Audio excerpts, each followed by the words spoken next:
Marwadi university మంచి భవిష్యత్తు కోసం తెలుగు విద్యార్థులు ఇష్టపడే యూనివర్సిటీ. కాల్ 9059052378 9059052379. నిజంగానే నెక్స్ట్ ఒక యుద్ధం జరగబోతోందా?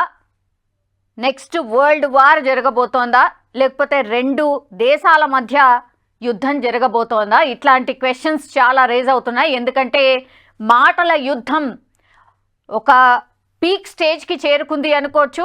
అట్లాగే ఈ మాటల యుద్ధం మరి నిజంగానే ప్రత్యక్ష యుద్ధానికి దారితీసే అవకాశం ఉంది అంటూ కూడా వార్తలు వస్తూ ఉన్నాయి. ఎందుకంటే వార్నింగ్స్ చాలా సీరియస్గా అయిపోయాయి. ఇరాన్ వర్సెస్ అమెరికా లాగా మారిపోయింది.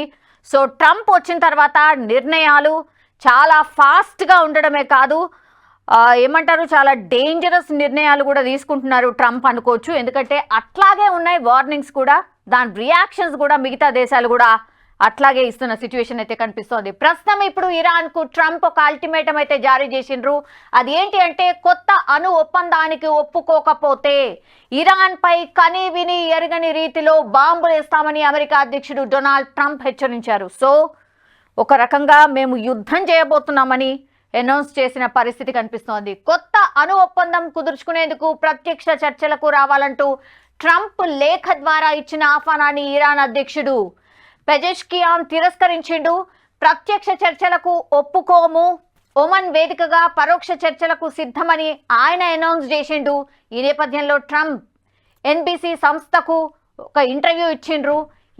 ఇరాన్ని అక్కడి నుంచే హెచ్చరించిండ్రు కూడా. 2 నెలల్లోగా ఇరాన్ కొత్త అణు ఒప్పందం కుదుర్చుకోవాలన్నారు.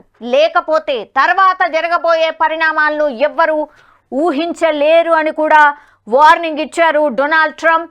వాస్తవానికి 2015లో అమెరికా ఇరాన్ మధ్య కుదిరిన అణు ఒప్పందం నుంచి ట్రంప్ ప్రభుత్వం 2018లో తప్పుకుంది. తాజాగా అణ్వాయుధాల తయారీపై ఇరాన్ చురుగ్గా ఉందనే కథనాల మధ్య ట్రంప్ ఒక అల్టిమేటం జారీ చేశారు. ఎస్, ఇరాన్ ఇక్కడ అణ్వాయుధాల తయారీ చాలా చురుగ్గా చేస్తోంది కాబట్టే ట్రంప్ ఈ నిర్ణయానికి వచ్చారా అనేది కూడా ఇప్పుడు ఒక అతిపెద్ద చర్చ. పుతిన్కు ట్రంప్ తాజా వార్నింగ్ ఇచ్చిండు.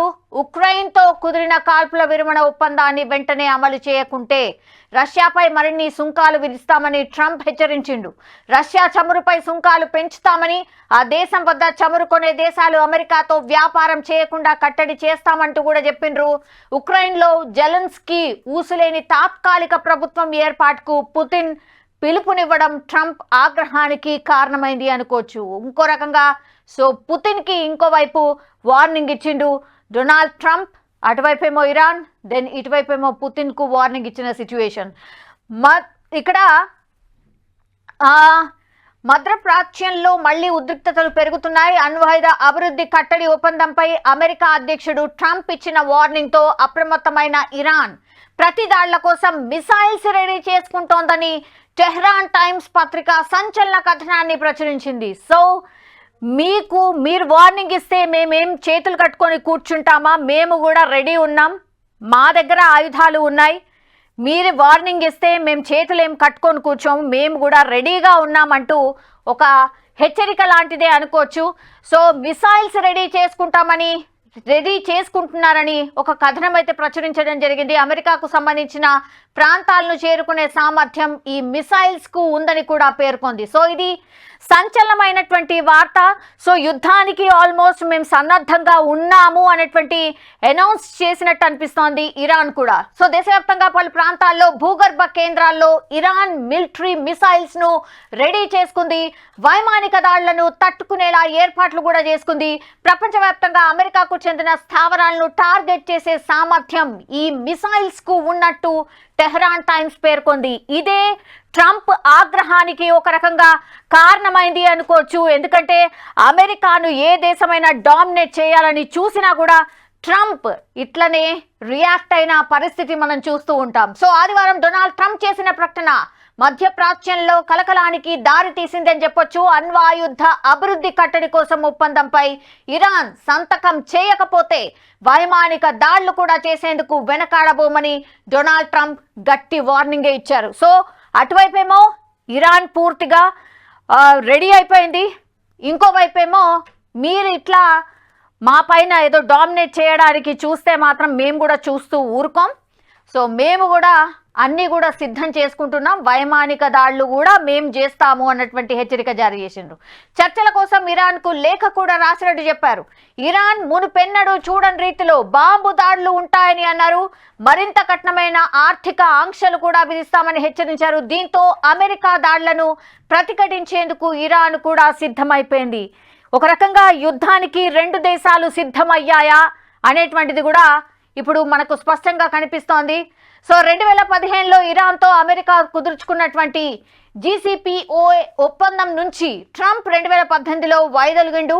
సో ఇరాన్ అణ్వాయుధ అభివృద్ధిపై కఠిన ఆంక్షలకు అంగీకరించినందుకు ఇరాన్కు ఆర్థిక ఆంక్షల నుంచి విముక్తి కల్పిస్తూ అమెరికా అప్పట్లో ఒప్పందం చేసుకుంది. కానీ ట్రంప్ రాకతో పరిస్థితి పూర్తిగా తారుమారైపోయిన సిచ్యువేషన్. ఇక తాజా ఉదంతంతో ట్రంప్ ఇరాన్తో చర్చలకు తాము సుముఖంగానే ఉన్నట్టు చెప్తూ ఉన్నారు. కానీ ట్రంప్ ఆఫర్ను ఇరాన్ అధ్యక్షుడు మసూద్ పెజెష్కియాన్ తోసిపుస్తూ ఉన్నారు.